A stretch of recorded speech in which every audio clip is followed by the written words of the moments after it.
Assalamualaikum warahmatullahi wabarakatuh. Saya Sofa Khairunisa dari kelas FM 20K ingin menjelaskan tentang metabolisme karbohidrat. Menurut Damanik 2021, metabolisme adalah seluruh reaksi biokimia yang bertujuan untuk mempertahankan kehidupan yang terjadi di dalam suatu organisme. Menurut Welianto 2020, karbohidrat merupakan salah satu zat gizi yang diperlukan oleh tubuh manusia yang berfungsi untuk menghasilkan energi bagi tubuh manusia yang berfungsi untuk menghasilkan energi bagi tubuh manusia. Menurut David 2020, metabolisme karbohidrat adalah proses kimia yang berlangsung dalam tubuh makhluk hidup yang mengolah karbohidrat, baik itu reaksi pemecahan maupun reaksi pembentukan.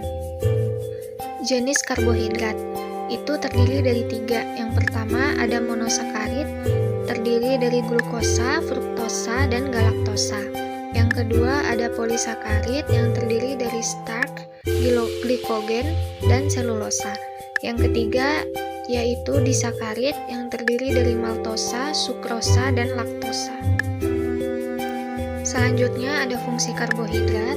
Yang pertama sebagai fungsi utama tubuh, kedua cadangan energi dalam otot dan hati, ketiga untuk memperlancar pencernaan, dan keempat sebagai pemanis alami. Next ada pembahasan tentang pentingnya metabolisme karbohidrat, yaitu glukosa adalah sumber energi utama. Kadar glukosa darah harus seimbang antara 80 sampai 180 gram per desiliter. Berlebihan atau hiperglikemia, glukosa sangat efektif bisa merusak organ tubuh lain. Kekurangan atau hiperglikemia bisa tidak sadarkan diri.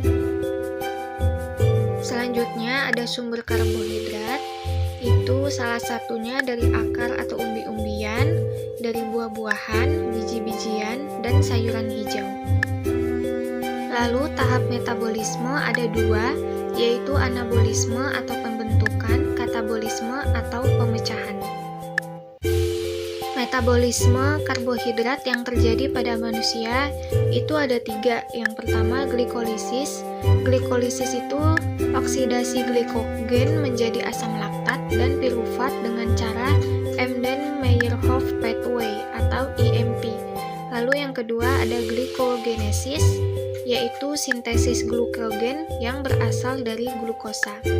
Selanjutnya ada glikogenolisis, yaitu dipecahnya glikogen yang ada pada hepar dengan hasil akhirnya adalah glukosa, dan juga otot menjadi asam laktat. Lalu kita bahas glikolisis. Glikolisis disebut juga Embden-Meyerhof pathway atau EMP. Terjadi di dalam sitosol.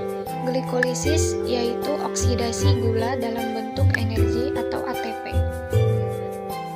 Pada glikolisis terjadi 2 proses, yaitu aerob dan anaerob.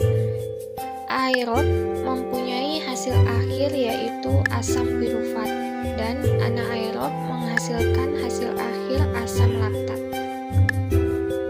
Pada glikonesis, sintesis yang dihasilkan yaitu glikogen dan glukosa, terjadi di dalam hati dan otot. Pada reaksi 1, glukosa ditambah ATP menjadi glukosa 6P plus ADP. Dapat terjadi karena bantuan enzim glukokinase atau heksokinase. Lalu reaksi 2 yaitu glukose 6-P akan menjadi glukosa 1-P dengan bantuan enzim fosfoglukomutase. Dan reaksi 3, glukosa 1-P ditambah UTP akan diubah menjadi UDPG ditambah pirofosfat yang dibantu oleh enzim UDPG pirofosforilase. Selanjutnya kita bahas glikogenesis. Pembentukan glukosa dari bahan bukan karbohidrat. Pada mamalia terutama terjadi di hati dan ginjal. Substratnya yaitu asam laktat dihasilkan dari otot eritrosit. Gliserol dihasilkan dari hidrolisis triasiglycerol dalam jaringan lemak atau adiposa, asam amino glukogenik, asam propionat pada ruminansia. Selanjutnya kita membahas kekurangan dan kelebihan karbohidrat. Kekurangan karbohidrat. Yang pertama yang dirasakan lelah dan lesu sepanjang hari, lalu sembelit, bau mulut, berat badan tak kunjung turun bagi yang melakukan diet, kerap lapar, murung dan mudah marah.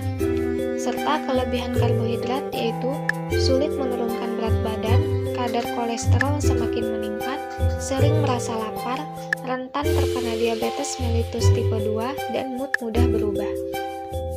Selanjutnya pengujian karbohidrat, yaitu ada dua, uji kualitatif dan uji kuantitatif. Pada uji kualitatif, reaksi pembentukan warna, prinsip kromatografi, dan pada uji kuantitatif terdiri dari 3 yaitu metode fisika dan metode kimia, serta metode enzimatik.